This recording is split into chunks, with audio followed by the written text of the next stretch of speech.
Hey there, how's everybody doing? It's Dave. Welcome back to the Radio Afterglow. Trying something a little bit different this time. As you can see, I'm in my car. Had a half day at work, so thought I'd kill some time and make a video while waiting for my wife to get off work. She's not fortunate enough to have a half day off work. Her boss lives by the motto that all work and no play, the end. So time to kill. I thought I'd bring along some CDs and talk about them a little bit. And not only is it different that I'm in the car, but this is going to be a little bit different video. I've only made one prior to this for this channel, but whereas most of this channel I've already talked about is focused on female fronted and all girl music, basically the female voice of rock music. That's not all I collect. I do absolutely collect all sorts of other stuff, and while that's not going to be primarily shown on this channel, I thought maybe once a month or so I would just go over a few of the things that I've picked up over the previous month and share them with you. So it's a problem. It's a problem about filming outside, or in a car outside with the windows down. You're going to get the stray wasp now and again. But anyway, first up, this is a band from Sweden called Dozer. And this is their album Through the Eyes of Heathens. Came out in 2005 on Small Stone. And Dozer is a band whose sound is one of my favorite genres to collect, and that's the stoner rock, kind of doomy 70s bluesy hard rock sort of stuff. And this album is a really good one. I enjoyed it. It's not going to blow you away or anything like that, but if you're into the stoner rock scene, you could do a lot worse than Dozer. And I'm not sure where this falls in on their catalog, but I saw it for cheap, picked it up. This was actually my first exposure to the band, and I will definitely be keeping an eye out for more of their stuff. Definitely worth picking up. Now I guess I should have brought something to drink because I'm already failing at the voice test. This next one is an independent release by a band called Core of the Earth. And this is their self-titled album. Came out in 2006. It's their second album, I believe. They're out of Denver, Colorado.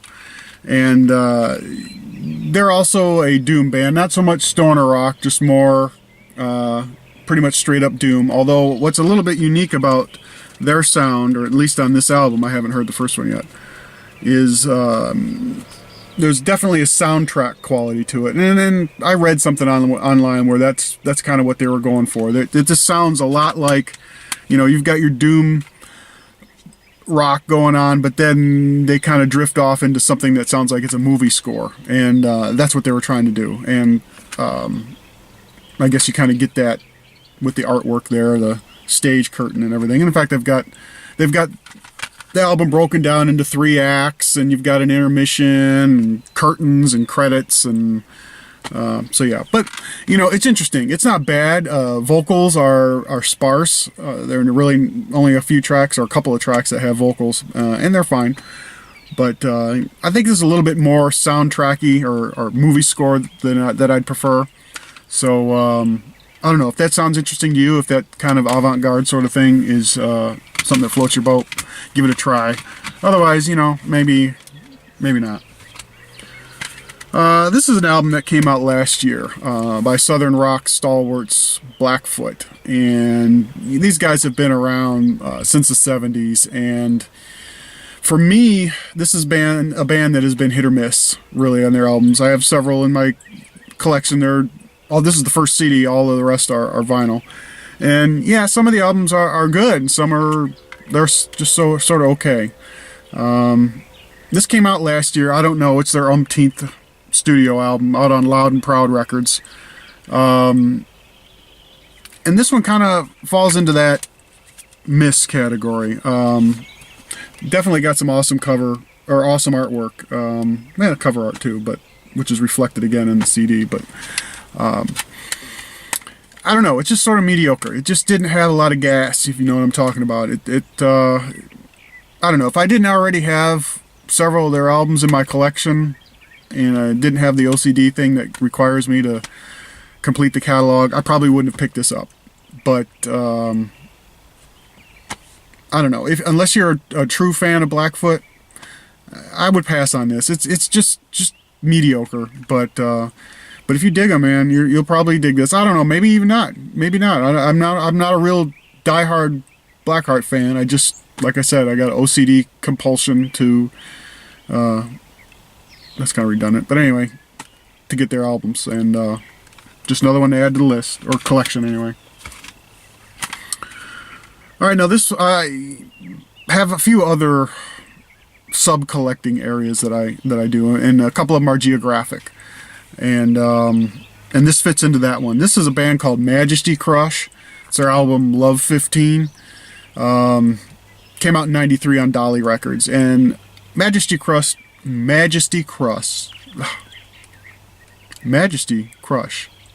is a band from Michigan. And I collect, you know, and that's my home state. And so I collect anything related to Michigan rock. And these guys are in the alternative rock vein. You know, it's '93, so it's post-grunge sort of stuff. There's a little bit of, I've read things calling them shoegaze.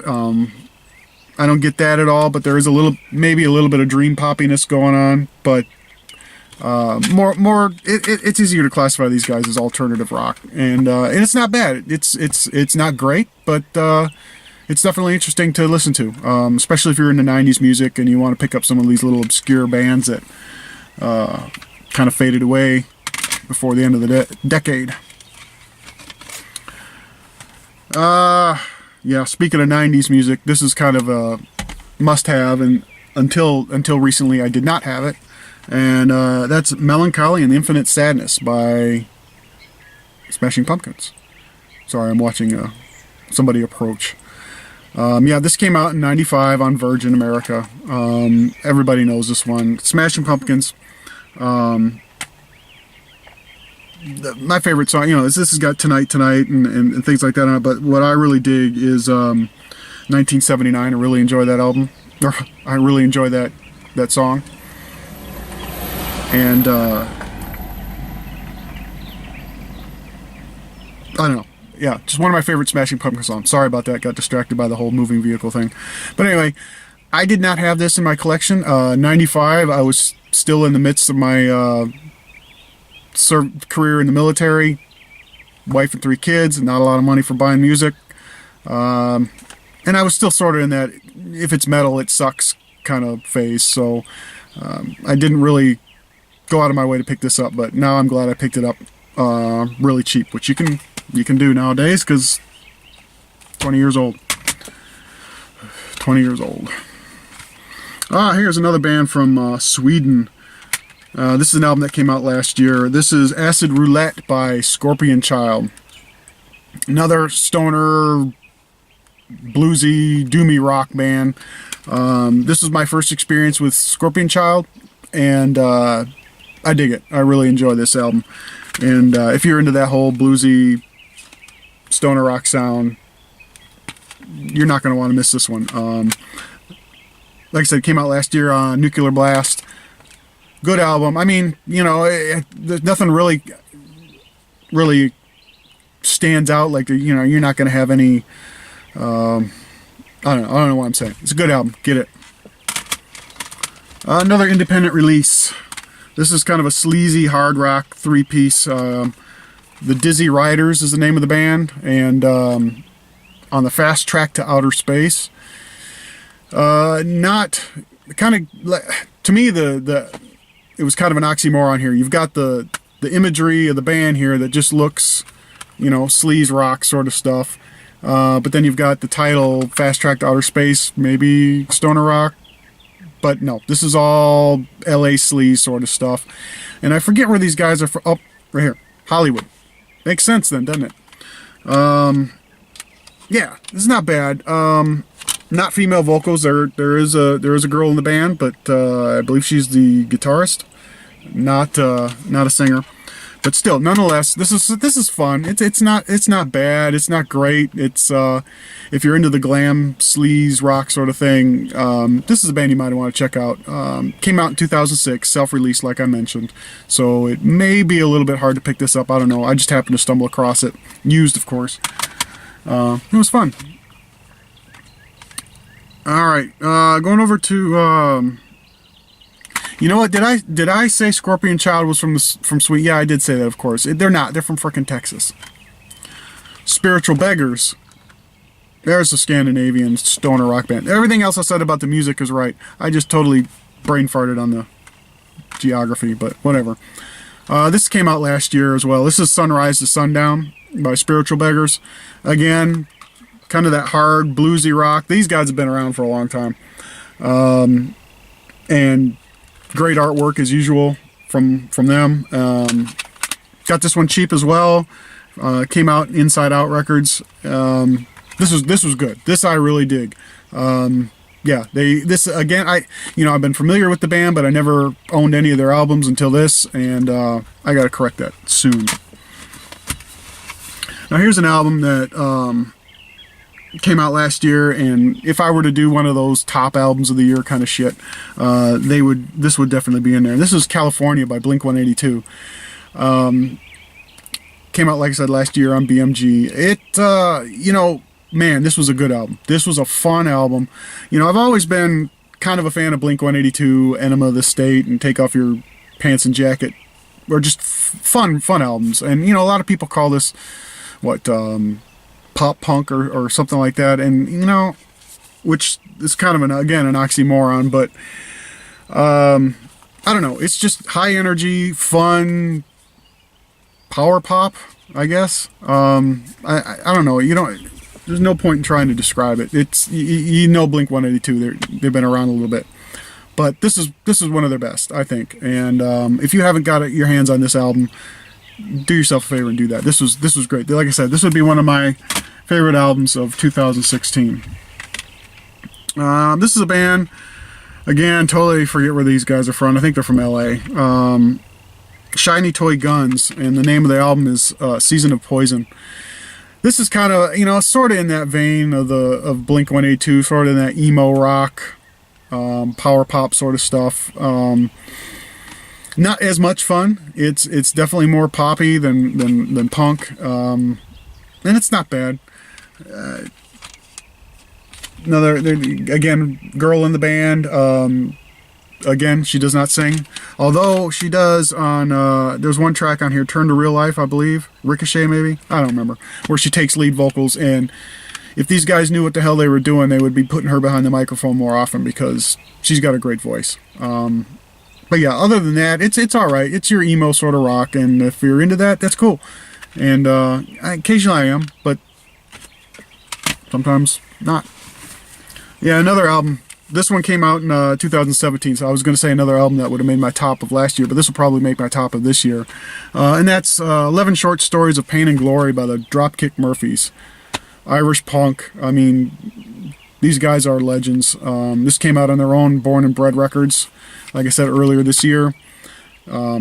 Fantastic. This is one of their best albums as well. These guys really turned it up a notch, firing on all cylinders on this album. It's great. If you're into the Irish rock or Irish punk, this is just a fun ass album. And they got a couple of covers on here that they just kick ass with. And yeah, great album. All right, last up, going back to the Geographic Collection. This one again, also from Michigan. This is an album called Torch This Place by the Atomic Fireballs. They're a band out of Detroit, hometown. This is kind of a, well, first of all, it came out in '99 on Lava. And this is kind of a swing revival band. If you could imagine the Brian Setzer Orchestra, or Brian Setzer himself, instead of handling vocals, they're handled by, oh, why the hell is his name? Damn.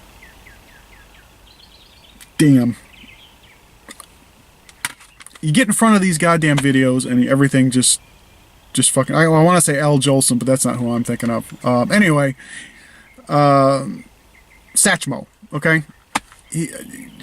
Put those two together and this is what you got. This is great swing revival, jump blues sort of stuff.